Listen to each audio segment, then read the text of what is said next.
বিসমিল্লাহির রহমানির রহিম। আজির প্রশ্ন হল ফিতরা কাক কি হয়? ফিতরা হাদিস শরীফত আহিছে হুজুর সাল্লাল্লাহু আলাইহি ওয়াসাল্লামে কৈছে ফারাজা রাসূলুল্লাহ সাল্লাল্লাহু আলাইহি ওয়াসাল্লাম যাকাতাল ফিতরি তুহরাতান লিস-সাইমি মিনাল লাগবি ওয়ার রাফাসি ওয়া তু'মাতান লিল মাসাকিন আও কামা ক্বালা আলাইহিস সালাতু ওয়াস সালাম। যে হুজুর সাল্লাল্লাহু আলাইহি ওয়াসাল্লামে সদকায়ে ফিতির অর্থাৎ ফিতরা জরুরি করে দিছে আৰু এই ফিতৰা আপনাৰ ৰোজাদাৰৰ কাৰণে ৰোজাৰ যিখিনি ভুল ত্ৰুটি সেই ভুল ত্ৰুটিখিনিৰ পৰা ৰোজাক পবিত্ৰ কৰে দিব আৰু গৰিব মিসকিনৰ কাৰণে এটা খানাৰ ব্যবস্থা হয়ে যাব। তো ফিতৰাৰ উদ্দেশ্য সেইটোৱে যে আমি ৰোজা ধৰোতে বিভিন্ন আমাৰ পৰা মানুহ হিচাপে ভুল হৈ যাব পাৰে, বিভিন্ন ত্ৰুটি হৈ যাব পাৰে। তো যেতিয়া ঈদৰ আগে আমি সদকায়ে ফিতিৰ অৰ্থাৎ ফিতৰা যেতিয়া আমি আদায় কৰো, তো আল্লাহ তাবাৰাকা ওয়া তাআলা সেই ফিতৰাৰ জৰিয়তে আমাৰ ৰমজানৰ ৰোজাৰ যিখিনি ভুল ত্ৰুটি থাকি গৈছে সেই ভুল ত্ৰুটিখিনি আল্লাহ তাআলাই মাফ কৰি দিয়ে, সেই ভুল ত্ৰুটিখিনিৰ তালাফি হৈ যায়। আৰু গৰিব দুখীয়া যিসকল মানুহ ঈদৰ দিনাখন তেওঁলোকে যাতে ধুনীয়াকে এসাঁজ আহাৰ গ্ৰহণ কৰিব পাৰে, ধুনীয়াকে কিবা এটা কিনি আনি খাব পাৰে। তো তাৰ ফালে লক্ষ্য ৰাখি পেলাই হুজুৰ সাল্লাল্লাহু আলাইহি ওয়াসাল্লামে এই সদকায়ে ফিতিৰ গোটেই উম্মতক ওপৰত ওয়াজিব কৰি দিছে, সাহেবে নেসাবৰ ওপৰত।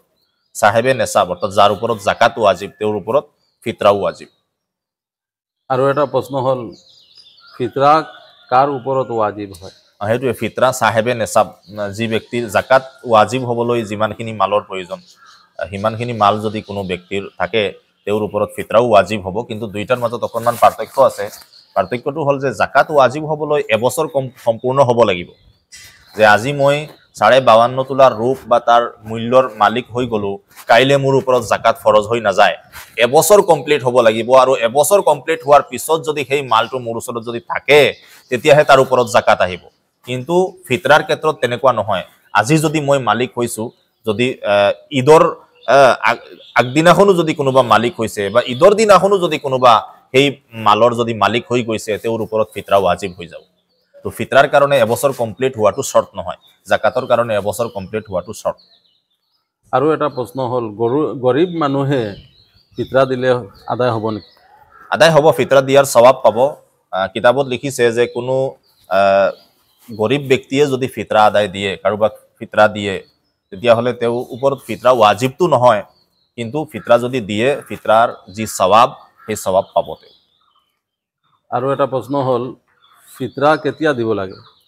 ফিতৰা দিব লাগে আপোনাৰ ঈদৰ নামাজত যোৱাৰ আগে সুবহে সাদিকৰ পৰা। কিতাবত লিখিছে অৰ্থাৎ ঈদৰ দিনাখন সুবহে সাদিকৰ পৰা ফজৰৰ যিটো ওয়াক্ত আৰম্ভ হয়, ফজৰৰ ওয়াক্তৰ আৰম্ভণিৰ পৰা নামাজৰ ঈদৰ নামাজত যোৱালৈকে সেই সময়খিনিত ফিতৰা আদায় কৰিব লাগে।